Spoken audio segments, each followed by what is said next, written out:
අයිබෝන් ඔයාලා හැම දෙනාටම welcome back to my channel.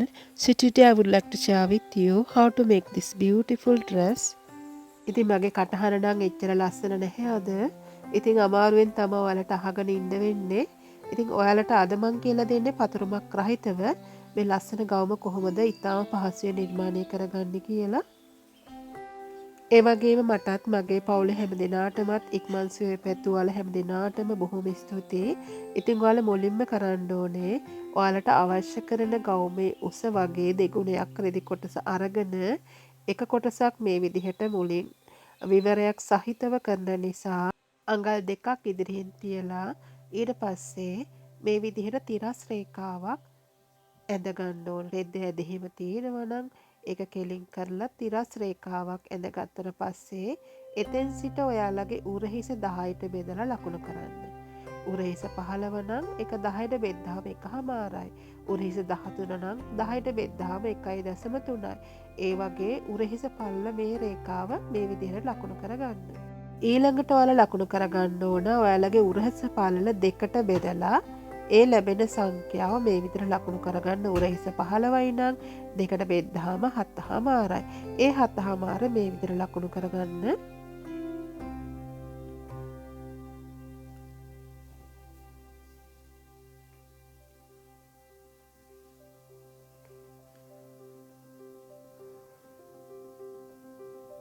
දැන් ඔයාලා ලකුණු කරන්න ඔයාලට අවශ්‍ය කරන උරහිස මුදුනේ සිට ඉන දක්වා උස.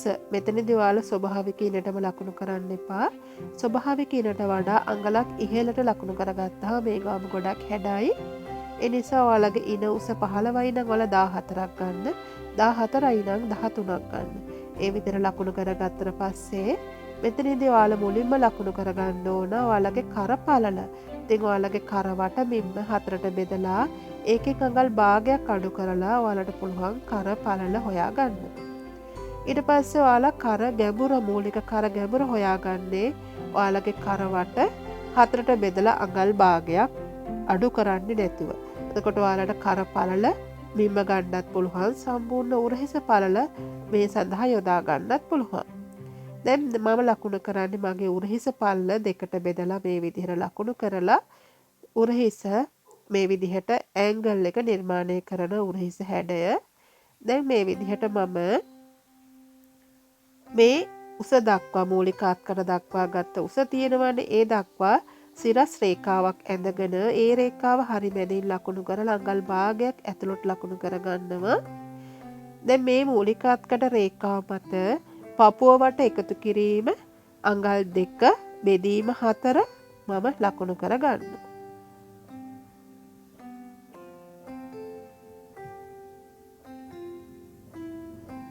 දැන් ඔයාලට පුළුවන් ඒ අපි පපුව ලකුණු කරගත්තනේ පපුවට එකතු කිරීම අඟල් 2 බෙදීම 4 ඒ ස්ථානයේ සිට මේ විදිහට ඉන දක්වා සිරස් රේඛාවක් ලකුණු කරගන්න. මෙතනදී අපිට ඉන බිම්ම අවශ්‍ය වෙන්නේ නැහැ. ඊට පස්සේ මේ රේඛාවේ ඉඳලා අඟලක් ඇතුළට ලකුණු කරලා මෙන්න මේ විදිහට ඉන හැඩ කරගන්න. මේක අපි බෙල්ට් එකක් යොදලා තමයි මේ ගවුම හැඩ කරගන්නේ. දැන් ඔයාලා මේ පොයින්ට් එකේ ඉඳලා පහළට සිරස් රේඛාවක් ඇඳගන්න.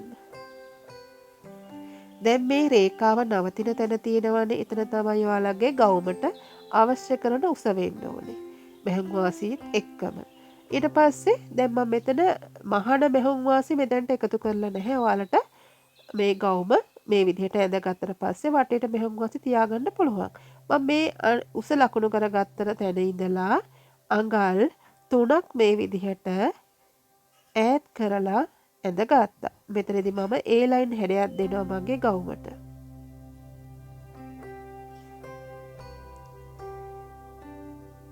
ඉතින් ඔයාලට මේ ගවුම සඳහා ඕනම රෙද්දක් සුදුසුයි. විශේෂයෙන් ඔයාලට කොටන් රෙද්දක් පාවිච්චි කරනත් තවත් ලස්සනයි. ඒ වගේම මෙතනදී ඔයාලා කෙට්ටු කෙනෙක් නම් 36 පළ රෙද්දක් ගන්න. සාමාන්‍ය මීඩියම් ටු ලාර්ජ් ශරීරයක් තියෙනවා නම් ඔයාලට 45 පල්ල ගන්න පුළුවන්. 5XL වගේ ගොඩාක් මහත කෙනෙක් ඉන්නවා නම් 60 පළල ගන්න පුළුවන්. දැන් මූලික අත්කටේ ඉඳලා මං අඟලක් පහළට දාගත්තා.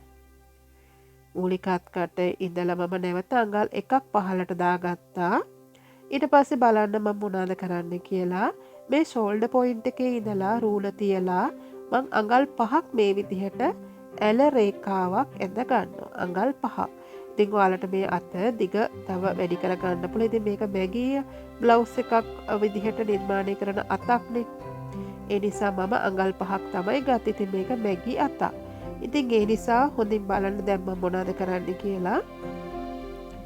අපිට මෙතන එකවරම මෙතනින් ඉස්සරහට මූලික අත්කටේ ඉඳලා අඟල් එකක් හෝ එකහමාරක් ලකුණු කරලා අත්කට එකපාර ඇඳ ගන්නත් පුළුවන්.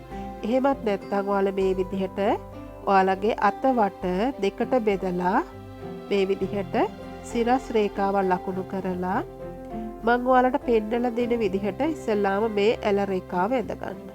දැන් අපිට මෙහෙම නෙමෙයි අපේ අත මේ ගවුම් මොස්තරේ තියෙන්නේ. ඒ නිසා අපි මෙතන තව පොඩි වෙනස්කමක් කරනවා. දැන් මූලික අත්කටේ ඉඳලා අඟලක් ගත්තනේ. එතෙන් සිට නැවත අඟල් එකක් හෝ එකහමාරක් ලකුණු කරනවා. දැන් ඒ පොයින්ට් එකේ ඉඳලා මෙන්න මේ විදිහට ඇල රේඛාවක් ඇඳගෙන එන්න. තේරෙනවනේ? ඉතින් මේ විදිහට ස්ටෙප් බයි ස්ටෙප් කරගත්තාම ඔයාලට ලේසියි. මේක තමයි අපේ අත්කට වෙන්න ඕන. දැන් මේ විදිහට ලස්සනට මේක කර්ව් කරගන්න. ෂාප් වෙන්න බෑ කිසිම තැනක. මොකද අපේ ශරීරයේ මේ විදිහට ෂාප් එකට තියෙන්න බෑනේ. කර්ව් ගතිය තමයි අපි හදාගන්න ඕනේ. දැන් අපි මූලික කරපළලින් නැවත අඟල් භාගයක් මේ විදිහට වැඩි කර ගන්නවා. ඉතින් ඔයාලට භාගයේ සිට අඟලක් වුණත් වැඩි කර ගන්න පුළුවන්. මං අඟල් භාගයක් තමයි වැඩි කරගන්නේ. දැන් ඔයාලට මතක තියාගන්න ඕන තවත් කරුණක් තියෙනවා. මෙතනදී ඉදිරිපසට අපි විවරයක් දාලානේ නිර්මාණය කරන්නේ. එතකොට අනිවාර්යයෙන්ම ඕලැප් වීම සඳහා අඟල් භාගයක් අපි තියාගන්න ඕනේ. එතකොට ඕලැප් කියන්නේ අපි බටන් අල්ලන්න ඕන. එක පැත්තකට අනිත් පැත්තේ බොත්තම් කාසි අපි මහ ගන්න ඕනේ. ඒ නිසා අපිට මේ විදිහට අඟල් භාගයක් ඕලැප් වෙන්න අපි එක උඩ එක හිටින්නට නිර්මාණය කරන්න අවශ්‍ය නිසා අපි ඉදිරිපසට මේ විදිහට අඟල් භාගයක් මුලින් ලකුණු කරලා නැවත අඟල් එකහමාරක් වැඩිපුර තියලා මේ විදිහට ඉදිරිපස වැඩිපුර තමයි අපි කපා ගන්නෙ. දැන් අපි ඉදිරිපස කොටස නිර්මාණය කරලා ඉවරයි. දැන් අපි බලමු වට කපා ගන්න විදිහ. ඉතින් හරිම ලේසි. මේ ගවුම ඊටාම අඩු කාලෙකදී ඔයාලට මහ ගන්න පුළුවන්. විනාඩි 10ක් වගේ ඊටාම අඩු කාලෙකදී නිර්මාණය කරගන්න පුළුවන් මේ ගවුම. ඉතින් ඔයාලත් මහලා හෙන බලන්න. ඒ වගේම විශේෂයෙන් වැඩිහිටි කෙනෙකුට වඩා සුදුසුයි.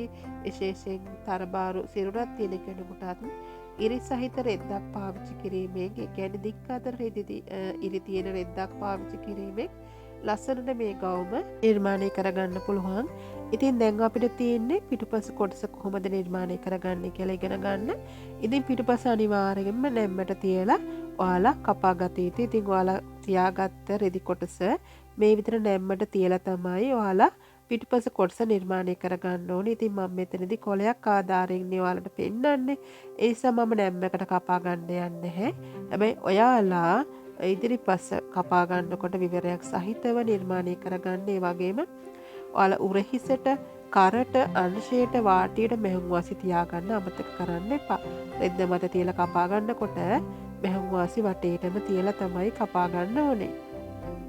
ඉතින් මේ විදිහට ඉදිරිපස කොටස උපයෝග කරගෙන ඔයාලට පිටුපස කොටසත් ලේසියෙන්ම නිර්මාණය කරගන්න පුළුවන්. මේ විදිහට ඔයාලා ඉදිරිපසට වැඩිපුර තියාගත්ත අඟල් භාග තියෙනවානේ. ඒක ඇරලා ඉදිරිපස පතුරම මේ විදිහට තියලා ඔයාලගේ පිටුපස කර ගැඹුර අඟල් 1 සිට 1.5ක් වැඩිපුර තියාගන්න. ඊට පස්සේ මේ වටේම මේ විදිහට ඔයාලා ඇඳගෙන එන්න. ඊට පස්සේ ඔයාලට පුළුවන් පිටුපස කොටස ඔයාලා මේක කපා ගන්නකොට මෙහුම් වාසිත් මේ ඉහළටත් ඒ වගේම මං කියන්නේ ඉහළ කියන්නේ උරහිසට, කරවටට, මේ අත්වලට, අංශයට තියාගන්න. පහළ වාටියට උස ගන්නකොටම ඔයාලා ගන්න ඕනේ හරියටම ඔයාලගේ පහළ වාටිය මෙහුම් වාසි වලටත් එක්කම. උදාහරණයකට ඔයාලට අවශ්‍ය කරන උස 36ක් නම් ඔයාලා 37ක් ගන්න, නැත්නම් 37.5ක් ගන්න. දැන් මේ විදියට ඉදිරිපසත් පිටුපසත් අපි නිර්මාණය කරලා ඉවරයි. දැන් මම ඔයාලට කියලා දෙන්න යන්නේ මේ අත් කොටසට දාන්න ප්ලැකට් එක කොහොමද නිර්මාණය කරගන්නේ කියලා. ඉතින් ඔයාලට අඟල් එකක ප්ලැකට් එකක් මේ විදිහට දාගන්න ඕන නම් ඔයාලා අඟල් 2.5ක් වගේ කොටසක් ගන්න ඕනේ.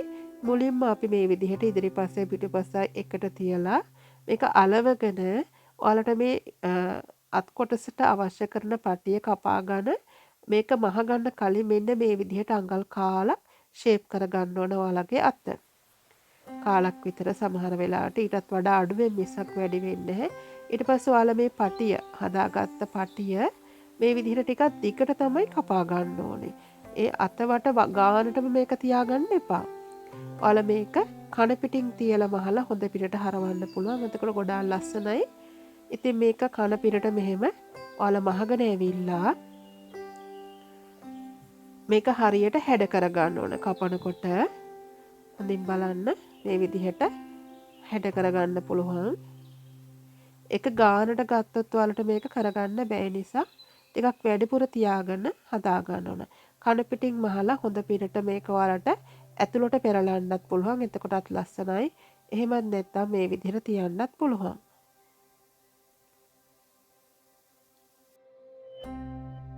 මං හිතනවා ඔයාලා අලුත් දැනුමක් මේ වීඩියෝ එක තුලින් ලබා ගන්න ඇති කියලා. ඉතින් අමතක කරන්න එපා ඔයාලගේ වටිනා අදහස් කමෙන්ට් බොක්ස් එකේ දාන්න. ඒ වගේම ඔයාලා හැම දිනාටම බොහොම ස්තුතියි මගේ වීඩියෝස් යාළුවෝ සමග ෂෙයා කරනවට. ඒ වගේම සබ්ස්ක්‍රයිබ් කරනවටත් බොහොම ස්තුතියි. ඉතින් හැමෝම නැවතත් ඔයාලා හැම දිනාටම වැදගත් වීඩියෝ එකකින් thank you so much for watching this video. See you with another valuable video. Till then, take care. Bye bye.